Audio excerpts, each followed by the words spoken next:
잠깐 기도하겠습니다. 하나님 아버지, 오늘 이 귀한 말씀을 상고합니다. 이 말씀에서 하나님 하시고 싶은 하나님의 말씀이 우리 심장 속에, 우리 가슴 속에, 우리 머릿속에 메아리 칠 수 있게 해주시고, 이 말씀대로 살아가는 믿음과 신앙을 가질 수 있도록 지키고 인도해 주시옵소서. 아멘. 예수님의 이름으로 기도합니다. 아멘. 오늘 말씀의 제목은 주님이 내 곁에 서서 내게 힘을 주시네라는 아멘. 말씀이에요. 이 말씀은 17장 상반부에 기록된 말씀입니다. 내가 힘들어서, 내가 어려워서, 또 내가 말할 수 없는 고통 속에 있어서 아무도 내 곁에 없는 것 같고 아무도 나한테 위로를 주는 것 같지 않고, 그리고 세상은 흘러가는 것 같고 나는 그냥 홀로 갇혀있는 것 같은 우울함 가운데 있을 때 주님이 우리에게 하신 말씀이 이 말씀입니다. 아멘. 나는 네 곁에 서서 너에게 힘을 줄 거야 라는 말씀이에요. 오늘 이 말씀은 정호연 강도사님의 말씀입니다. 이 설교를 듣는다면 이 말씀을 좀 되씹고 되씹어서 처음 사명을 가졌던 그 열정과 믿음 속으로 돌아오기를 기도합니다. 어느 식물학자들이 알프스 산에서 아주 희귀한 꽃을 발견했다고 그래요. 그래서 너무 희귀한 꽃이어서 이 꽃을 가지고 가서 연구를 했으면 좋겠어요. 그런데 이 산의 그 언덕이 너무 가파라서 쉽게 거기를 올라갈 수 없더라는 거죠. 그래서 거기 살고 있는 소년에게 부탁을 합니다. 돈을, 그 말을 얼마든지 줄 테니까 그 꽃 좀, 저 꽃 좀 한번 따와봐 달라고. 근데 이 아이가 싫다고 그래요. 두렵다고, 무섭다고, 못 가겠다고 합니다. 그러더니 좀 있다가 어느 노인 한 분을 데리고 와요. 그러더니 자기 아버지를 데리고 온 거죠. 노인을 데리고 오면서 그렇게 이야기합니다. 이 노인에게 밧줄을 붙들게 해주고 날아 올라가게 해라. 그러면 내가 따주겠다. 그러니까 좋다고 그래요. 그래서 이제 따갖고 오니까 이 사람이 연구하는 사람들이, 식물학자들이 물어봐요. 도대체 누군데 그럽니까? 우리 아버지가 나의 밧줄을 잡았기 때문에, 내가 아버지가 나를 올라가도 그 밧줄을 잡았기 때문에 내가 죽지 않을 것을 믿습니다. 우리 아버지를 내가 믿는 만큼 우리 아버지도 나를 사랑합니다. 그래서 내가 쉽게 올라갔고 쉽게 내려왔습니다. 그런 이야기를 해요. 누군가가 나를 의지할 수 있도록, 또 힘을 줄 수 있도록 곁에 있고 또 응원하고 위로한다면 가는 삶도, 또 생활하고 있는 삶도 가뿐할 거예요. 그런데 문제는 뭐냐? 내가 그걸 못 느낀다는 것이에요. 밧줄을 들고 앉았어도, 내가 손을 붙들고 있어도 이 손 붙든 사람, 내가 붙들었던 이 밧줄을 붙잡아 주시는 분이 누군지를 모른다는 거예요. 알아도 믿음이 안 간다는 거죠. 쉽게 얘기하면. 그러면 아무것도 할 수 없어요. 내 힘으로, 내 노력으로 내가 뼈 빠지게 노력하고 숨차다가 지치고 하지도 못하는 자리에 간다는 거죠. 오늘 우리가 하나님이 우리를 만족시켜 주기를 원하죠. 근데 하나님 이미 우리를 만족시켜 줬어요. 왜냐? 내가 이 땅에 태어나게 하신 순간부터 하나님은 만족하셨어요. 문제는 뭐냐? 지금부터 내가 하나님을 만족하게 해야 돼요. 내가 하나님을 만족하게 하다는 것은 이 소년처럼 아버지가 나를 붙들어 주니까 나는 할 수 있어 하고 산에 뛰어 올라가는 이 아이 같은 심정이 우리에게, 그 믿음이 우리에게 요구된다라는 겁니다. 은혜는 알면 그냥 은혜로 끝나요. 그러나 은혜를 알고 행하면 믿음이 되는 거예요. 우리나라는 일제의 압박 속에서, 또 6.25 사변 속에서도 포기하지 아니하고 하나님께 기도했습니다. 많은 목사님들이, 많은 성도들이 기도했습니다. 6.25 사변이 터졌을 때도 저 부산 해운대 앞에서, 또 제주도 서귀포 앞에서도, 낙동강변에서 눈물로 울면서 이틀 3일 금식하면서 목사님들이 죽으라 사고 살려고 매달리면서 기도했어요. 그 기도에 일주일 만에 비행기가 떴어요. 그리고 낙동강에 투하시켜서 북침할 수 있었고 북으로 올라갈 수 있었고, 재미난 거는 이 낙동강면에 떨어진 그 비행기로 인한 그 폭탄이 북침할 수 있게 돼서 우리가 6.25는 북침했다 이렇게 지금 북한에 그 관련된 사람들은 주장을 해요. 그 앞에 건 떼어먹었어요. 어디 갔나 없어요. 오늘 우리가 죽을 고비, 나라가 멸망할 고비에서도 하나님은 그 기도를 받으시고 그 기도를 들으시고 여전히 자본선을 그대로 진행하시는 겁니다. 우리는 내 곁에 계신 하나님, 내 손을 붙잡아 주시는 예수님 믿습니까? 믿어요? 믿으면 그 믿음대로 해야 돼요. 근데 이걸 안 믿는다, 못 믿는다는 거예요. 안 믿는다는 게 아니라 못 믿는다는 거예요. 왜? 확실한 경험이, 확실한 부딪힘이 없다라는 거죠. 확실하게 부딪혀서 믿는다면 차라리 점쟁이를 찾아가요. 하나님은 오늘 우리에게 우리가 할 수 있도록 유도하고 인도하셔서 우리로 하나님의 영광을 이루게 하시는 거예요. 17절 말씀 살펴보면 주께서 내 곁에 서서 나를 강건하게 하심은, 분명히 말씀하고 있습니다. 사도 바울이 그 삶 속에 얼마나 힘들고 어려웠겠어요. 16절에 보면 내가 처음 변명할 때 나와 함께한 자가 하나도 없었고 다 나를 버렸으나 저희에게 허물을 돌리지 않기를 원하노라 그랬어요. 바울도 알렉산더 그 당시에 그 왕 앞에서 하나님 말씀을 외쳐야 되는데 자기 곁에 아무도 없고 자기를 도와주는 사람도 없고 호련단신으로 서 있었는데 지금 이제 죽을 때가 다 돼서 또다시 서야 되는데 그때도 역시 마찬가지라는 거예요. 그런데 아무도 원망하지 아니하고 아무에게도 억울함을 돌리지 않았다. 그렇게 말씀을 하고 있는 거죠. 결국 그건 뭐냐? 나를 붙드시는 하나님, 내 곁에 서서 나를 붙들어 주신 그 하나님만 있으면 된다라는 말씀이에요. 오늘 우리가 주님이 나와 함께 계시는 내 곁에 서신 주님에 대해서 몇 가지로 은혜를 살펴보겠어요. 첫째는 주님께서 나를 인도하기 위해서 서 계시다라는 거예요. 주님께서 나를 인도하기 위해서. 스케이트 경기라든가 마라톤 경기를 할 때 보면 한 10km 정도를 앞에서 열심히 뛰는 사람이 있어요. 이 사람은 딱 10km만 뛰고 사라져요. 아무리 잘 뛰어도 소용없어요. 이 사람이 뭐냐? 유도하는 자예요. 스케이트도 10,000m 이상을 하면 한 2,000m는 1,000m 정도는 앞에서 유도하는 자가 있어요. 이 사람은 그 정도는 다른 사람보다 잘 해요.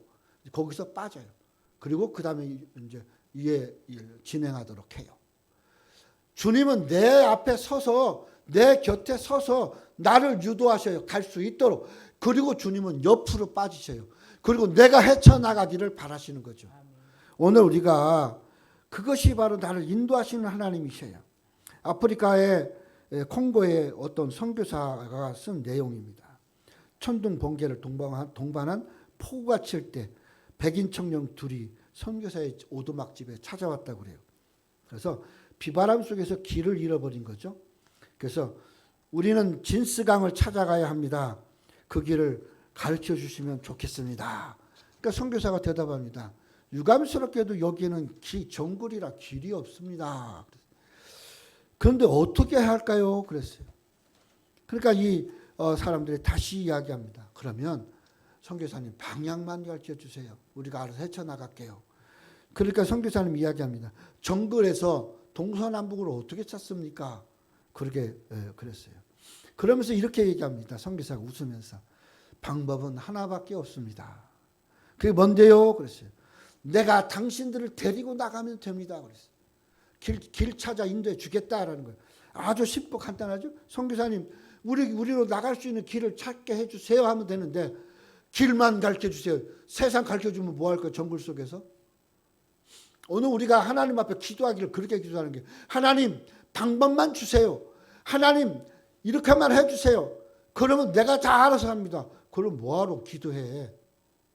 하나님, 내가 할 수 없습니다.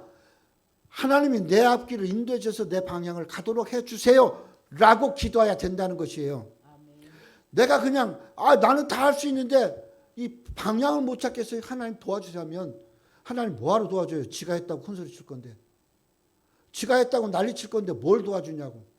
나 할 수 없어요. 내가 갈 수 있는 길, 내 방향 하나님이 알아서 인도해 주세요. 라고라면 하나님이 옆에 서서 혹은 앞에 서서 인도해 가신다는 거예요. 이게 오늘 말씀이에요. 그러니까 은혜는 하나님이 나와 함께 하시는 것이 은혜입니다. 내가 하나님과 함께 하는 것이 아니라 하나님 나와 함께 해달라고 그러는 거예요. 때때로 우리 인생도 그렇게 정글처럼 앞뒤가 없고 또 위아래도 없고 다 막혀있는 그런 갈 길을 찾지 못하는 상황에 놓일 때가 있습니다. 이때 불안함이 우리의 심령을 지배하게 돼 있어요. 이 불안함이 심해지면 어떻게 돼요? 우울증이 오고 대인기피가 오고 고소공포증이 오고 다 와요. 내가 겪어보니까 그건 다들 형제들이야. 동시에 다발적으로 찾아와요. 뭐 대인기피증만 있는 게 아니에요. 대인기피증은 이미 우울증에서부터 시작해요. 대인기피가 오면 어떻게 해요? 한쪽으로 쏠려서 나가려고 안 해요. 문 밖으로 나가려고도 안 하고 사람 만나는 것도 싫어해요. 그 다음에 어떻게 해요? 자기 스스로 길을 찾아요. 그게 어디요? 자살하는 거예요. 그게 아주 무서운 거죠. 오늘 우리는 정글 속에 있어도 당하거나 두려워할 필요 없다는 거예요. 앞뒤가 없어도 당하거나 우려할 거 없다는 거예요. 왜? 이미 거기에 내가 상담하고 싶어하는 그곳에 내가 누군가 물어봐야 될 그곳에 그 이야기를 듣고 싶어서 옆에 계신 주님이 있다라는 거예요. 그 주님이 내 옆에 서서 계셔요. 그러니까 내가 그 주님에게 주님 나를 인도해 주세요. 주님이 원하는 대로 갈 수 있도록 해주셔야지. 나는 갈 수 있는데 방향을 몰라요. 그러면 주님 해주겠어요? 안 해줘요. 주님은 내 곁에 있습니다. 나 혼자만 싸우는 것이 아니고 다윗이 골리앗 앞에 섰을 때 혼자만 있는 것이 아니에요. 그 조그마한 18살밖에 안 되는 뭐 별로 키도 한 160밖에 안 되는 그런 나이에 다윗이 거기 할 일 없이 서서 2m 30이 넘는 사람 앞에 어떻게 싸울 수 있겠어요?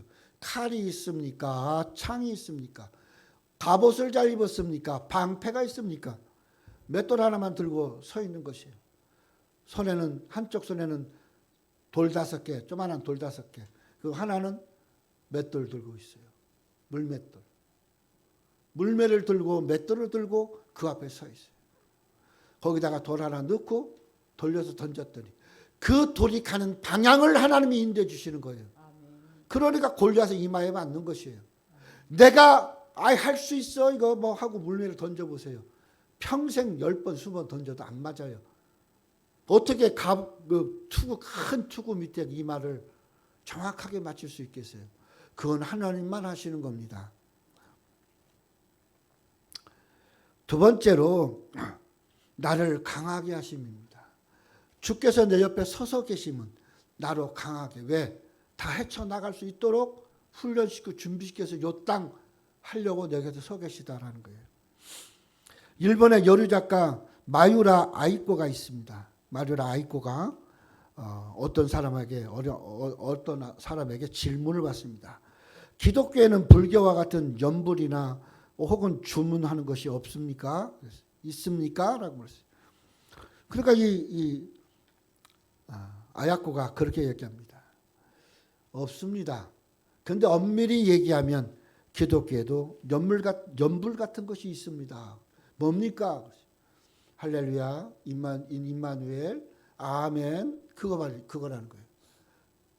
아무리 힘들어도 아멘, 아무리 좋아도 아멘, 속상해도 임마누엘 하시는 하나님 함께합니다. 그럼 즐거워도 임마누엘 하나님이 나와 함께 하셨습니다. 속상해서 울고 괴로워도 할렐루야예요. 이게 우리 염불이에요. 불교에서 말하는 염불이에요. 근데 이것이 있다는 것이에요. 근데 이 아야코가 그렇게 얘기할 수 있는 것은 뭐냐? 13년 동안 그도 투병 생활을 했어요.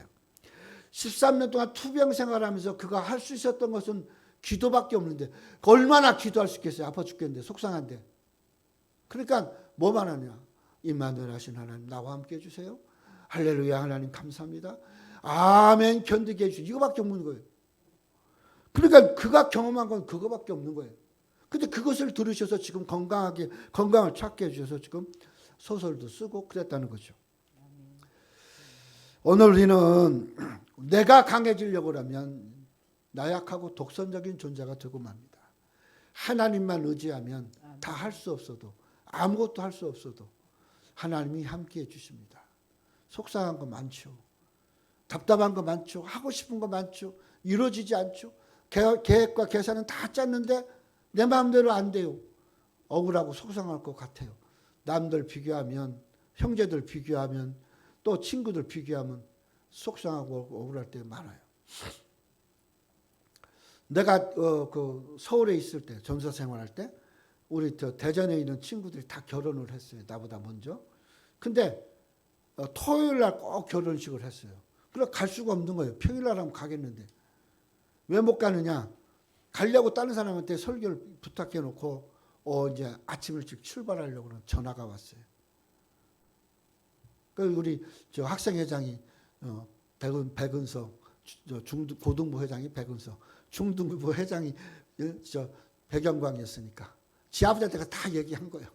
그러니까 야 너네들 순서 갖고 와봐. 갖고 왔는데 보니까 설교가 내가 아니에요.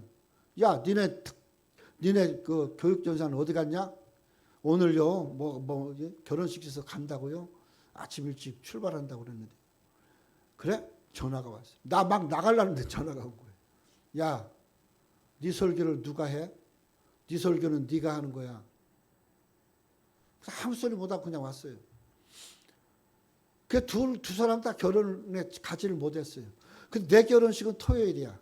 토요일인데 대전 대동교에서 했어요. 그래서 걔들은 안 올 수가 없어. 그래서 내가 가는 결혼식은 한 번도 못 갔는데, 그러고 그냥 저기만 보내고 미안하다고 전화하고 그랬는데, 내 결혼식은 안 올 수가 없는 거예요. 대동교니까. 내 모교에서 했으니까. 그러니까 내가 돌아보고 생각해 보면, 내 생각대로, 내 방법대로 하면, 가서 환영에 축하해 주지도 못하고 속상한 것 같았는데, 내 결혼식에 찾아와? 다 그렇게 하니 얼마나 좋아요. 자기들 결혼식보다 내 결혼식이 더 좋은 거야. 화려해진 거야. 친구들이 와가지고. 나는 결혼식 우리 신혼여행도 1박 2일로 속초 갔다 왔어요. 제주도를 계획 잡고 일주일 가려고 그랬는데 전화가 왔어요. 작은아버지가. 너 담임 목사니까 야 수요 예배는 어떻게 하려고? 얼마나 우리 목사님 머리가 좋으시냐면 수요일 설교를 나한테 맡겨놨어. 그래서 수요일 설교를 네가 아니 나한테 통보한 것도 없어. 바로 결혼식 끝나고 그 다음날 주일날 오후에 통보한 거니까. 수요일날 설교라. 갈 수가 있어야죠. 나도 열받았어요. 그래서 속초에 1박 2일로 갔다 온 거예요. 토요일날 끝나고 대부분 다 주일날 가요. 나도 기분 좋게 주일날 가려고 그랬어요. 못 가요. 주일날 오후 예배, 수요 예배 다 나한테 설교를 맡겨놨어요. 가긴 어디를 가. 설교해야 되는데. 속상했어요. 지금도 그런 좀 속상해요. 근데 되돌아보면 그 경험이 있었기에 내가 악착같이 사람이 있든 없든 목회를 하는 것 같아요. 사람이 있냐 없냐는 하나님 앞에 별로 중요한 게 아니에요. 내가 하나님 앞에 예배하느냐라는 거예요. 다른 사람 누가 예수님께서 그랬죠?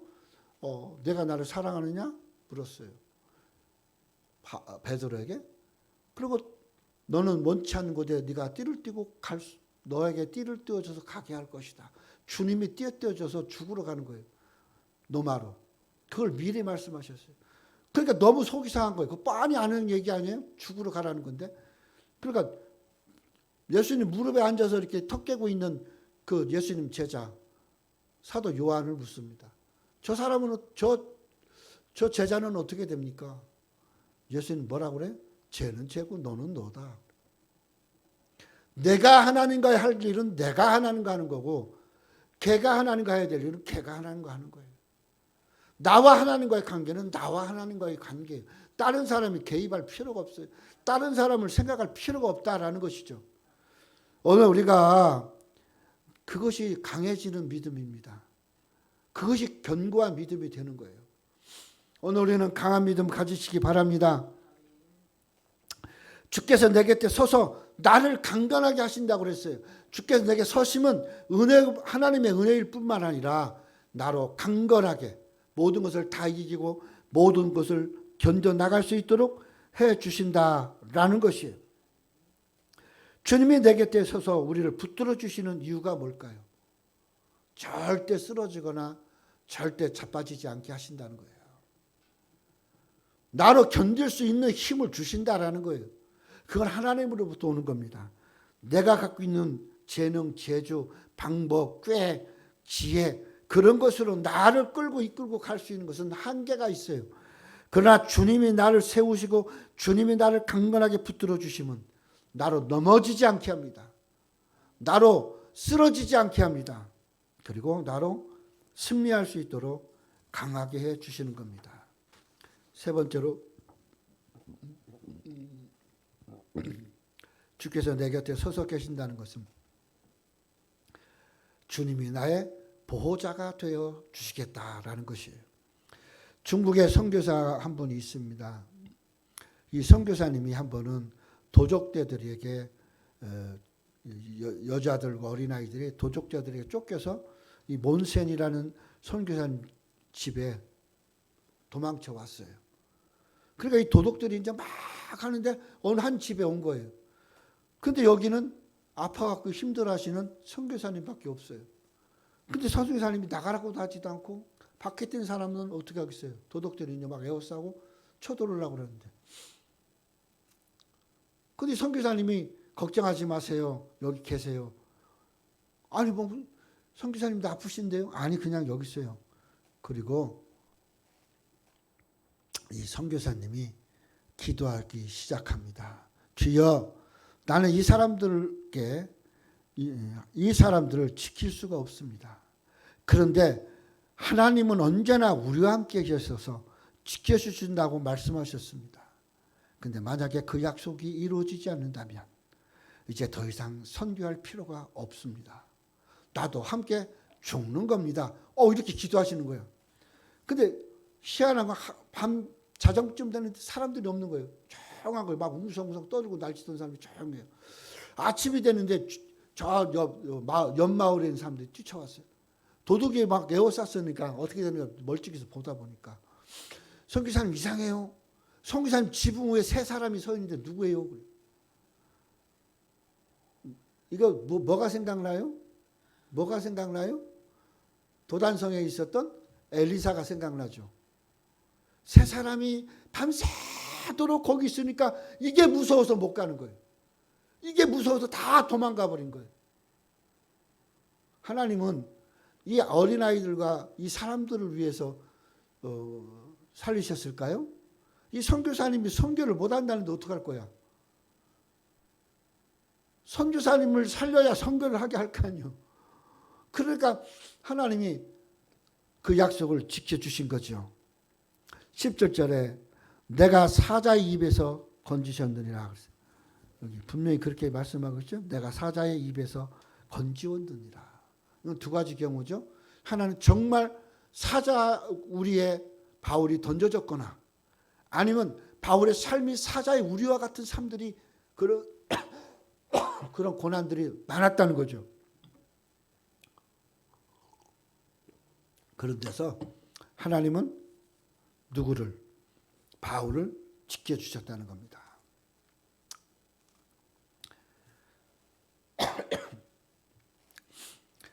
내가 사자의 입에서 건지어졌느니라. 배고픈 사자가 잡아먹을 듯이 달려드는데 하나님은 나를 건져주신다는 거. 왜? 하나님은 내 곁에 있으니까 사자가 못 먹는 거예요.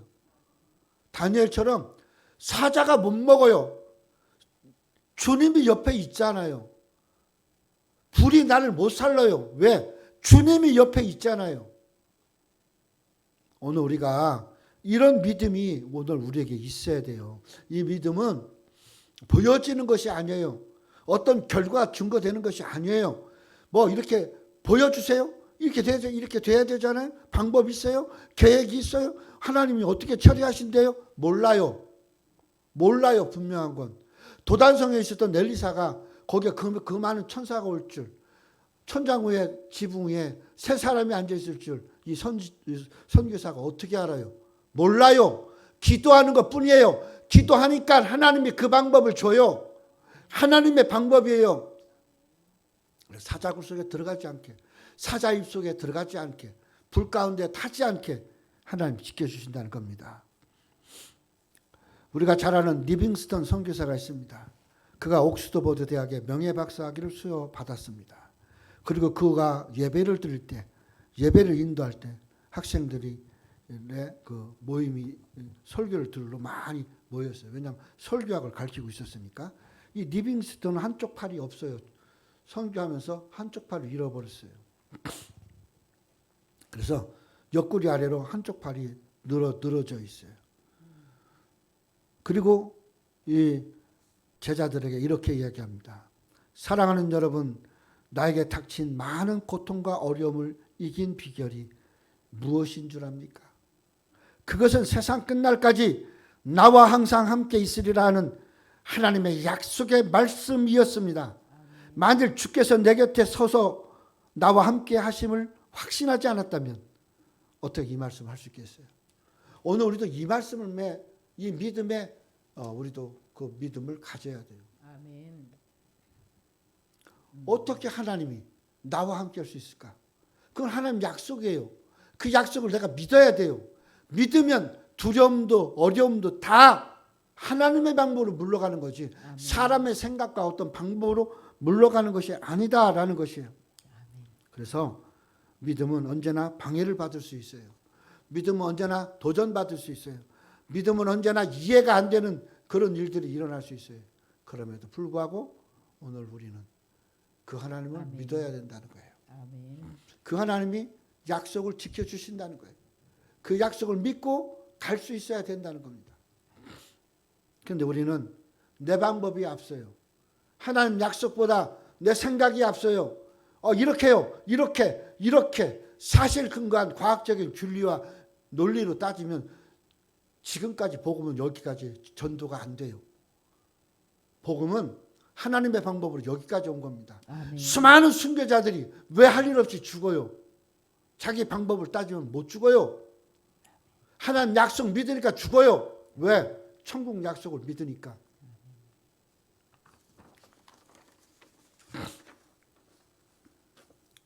내가 못 믿고 하나님은 여전히 나와 함께 안 하신다고 투덜대는 것은 잘못된 생각입니다. 권력을 휘두르는 사람들을 보세요. 자기 마음대로 자기 생각대로 자기가 치우친 대로 이루어지지 아니하면 난리가 나요. 자기 계획대로 이루려고 그래요. 어떤 스케치와 설계를 해요. 근데 하나님은 설계 안 하셔요. 하나님은 기도를 들으셔요. 충분히 그 기도가 들어지시면 하나님의 방법이 동원되는 거예요. 아멘. 하나님의 방법은 사람 생각 방법이 아니에요. 6.25 때 어떻게 비행기가 그렇게 빨리 올 수 있어요?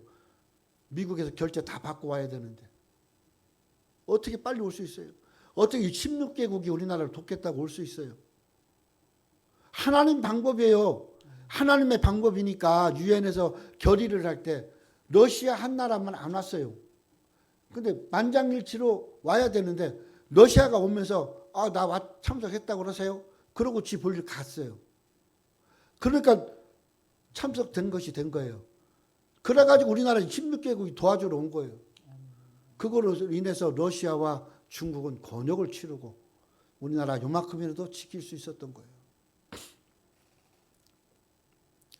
그러므로 우리가 이 디모데후서는 바울의 마지막 편지입니다. 이 편지를 생각해 보면서 바울의 마지막 장면을 충분히 생각해 볼 수 있는 겁니다. 주께서 내 곁에 서서 나에게 힘을 주셨다.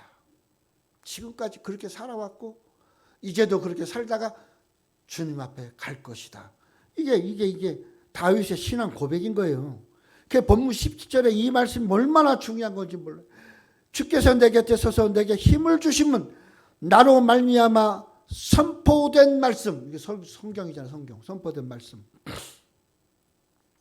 온전히 전파되어 모든 이방인들에게 듣게 하려 함이라. 지금 모든 이방 사람들이 이 성경 말씀 중에서 설교를 듣고 바울의 이야기를 듣고 있는 겁니다.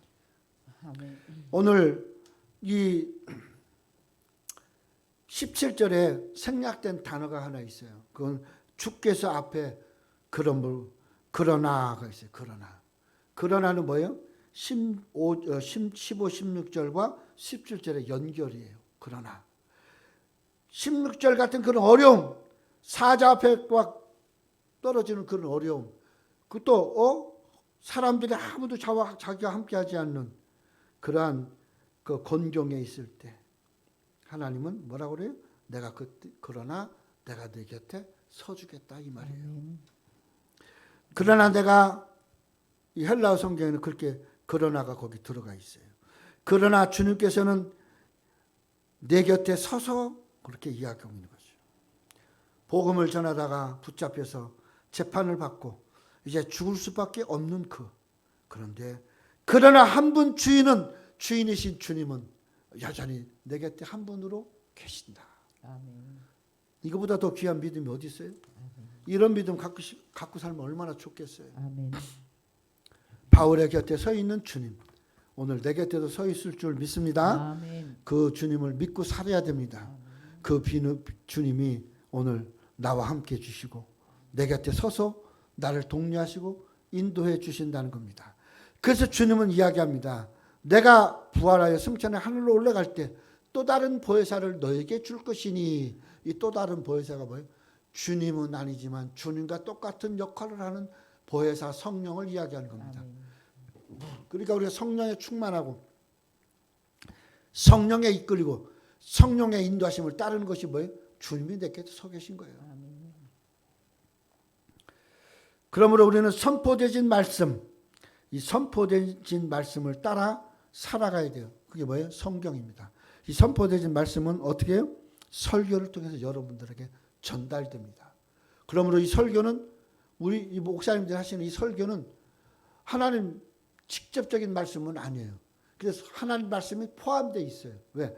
성경을 설명해 주는 거니까. 성경은 선포된 말씀이니까. 선포된 말씀을 설명해서 확실하게 믿도록 전달해 주는 것이 우리 역할이에요. 그게 바로 선지자의 역할인 거죠. 나로 말미암아 선포된 말씀, 그렇게 이야기합니다. 성령 하나님께서 선포되진 말씀, 바로 복음이신 예수 그리스도를 오늘 우리에게 전달해 주신다는 겁니다. 그럼 우리는 그 예수 그리스도를 믿는 것이에요. 그것이 나로 말미암아요. 성경을 믿고 선포되진 말씀을 따르는 것이 나로 말미암아라는 거예요. 즉 예수님의 말씀으로 말미암아 예수님은 내 곁에 서서 나를 강하게 해주신다는 거예요. 우리가 경험했던 안 했던 그건 별로 중요하지 않아요. 여러분이 순교 경험해 봤습니까? 여러분이 불 가운데 들어가 봤습니까? 사자 앞에 놓여 봤습니까? 아니에요. 그런데 그와 비슷한 모습의 형태들이 우리 주변에 많이 있어요. 그러한 모습들 앞에서 우리가 어떻게 해야 돼요? 주님으로 말미암아 주님을 통하여서 말씀을 통하여서 우리가 믿고 의지하고 또 그 복음의 진리 가운데서 하나님의 권위를 따라 살아가는 겁니다. 설교자는 선포자라고 합니다. 설교자는 사람을 설득하는 것이 아닙니다. 나는 설득할 수 없어요. 그냥 전달만 하는 것이에요. 설명만 하는 것이 끝날 수도 있어요. 그런데 중요한 것은 하나님이 그 말씀을 듣도록 하시고 그 말씀을 믿을 수 있도록 해 주신다는 거예요. 그러니까 그 말씀 믿는 믿음 안에서 우리가 선포되진 말씀을 따라서 살아갈 수 있어야 되는 거예요. 또 이 말씀은 온전히 전파된 말씀이에요. 온전히 전파된 말씀. 온전하게 전파됐다는 것은 확실하게 전달됐다라는 것이에요. 하나님은 이 복음, 성경 이외에 필요가 없어요. 하나님에 대한 전달이. 이 성경으로 완성인 거예요. 하나님 말씀의 표현인 거예요. 그런데 어떻게 다른 것을 어떻게 내게 증거가 있어야 돼. 내가 이 고난과 환난을 겪고 나가야 그것이 믿어져. 내가 이 질병이 고쳐져야 믿어져. 무당이에요 하나님이? 아니에요. 선포되진 말씀을 그 안에서 온전히 전파됐기 때문에 내가 그걸 믿음으로 가다 보면 살리기도 하시고 낫게도 하시고 치료도 하신다는 거예요. 그런데 치료되어야만 믿어? 안 치료되면 어떡할 거예요? 해결이 안 되면 어떡할 거예요? 해결이 안 되면 사명의 길 안 가? 하나님이 오라고 그랬어요? 지가 간다고 그랬지. 오늘 우리는 온전하게 전파되어진 하나님 말씀을 믿어야 돼요. 그래야 하나님이 우리를 인도하십니다. 또 이 말씀은 어때요? 모든 이방인에게도 믿게 하기 위한 말씀이다. 그랬어요. 모든 이방인에도 듣게 하는 거예요. 그러니까 내 원수 같은 사람, 내가 징그러운 사람, 나에게 핍박을 주고 못 살게 하는 사람도 전도해야 돼요. 말을 전해야 돼요. 싫든지 좋든지. 안 믿으면 지소관이지. 그런데 중요한 건 나는 전해야 돼. 이방 사람에게. 그게 하나님의 말씀이에요. 말씀은 살아있다고 그랬어요. 그러니까 그 말씀이 살아있으면 그 사람에게 전달되어 그가 예수 믿게 하겠죠. 근데 그게 아니면 말고예요. 나는 말고예요. 진짜. 안 되면 말지 뭐. 근데 하나님은 그 약속을 지켜요. 하나님이 책임져 주시는 거예요. 그 바울은 이렇게 얘기합니다. 고린도전서 3장에 6절 7절. 나는 심었고 아볼로는 물을 주었으되 오직 하나님께서 자라나게 하셨나니 그런즉 심는 자이나 물을 주는 자이나 아무것도 아니다. 오직 자라게 하시는 자는 하나님뿐이다. 말을 유창하게 잘하는 사람이 있고 무뚝뚝하게 말을 하는 사람이 있어요. 무뚝뚝하게 말하는 사람은 되게 심는 거예요. 씨 뿌리는 거예요.